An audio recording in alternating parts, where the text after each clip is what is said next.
Jordan is an aristocracy, autocratic king. They are not even elected. Tapos magharap ako sa mga tao na hindi ko kilala. Sabi ko, suluhin ninyo.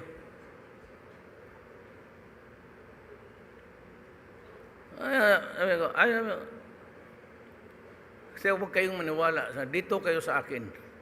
Dito kayo sa kami na bebot.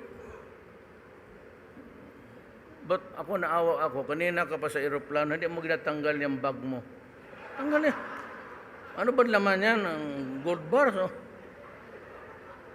Ako na ang napapagod. Bigay mo sa pulis para bantayan.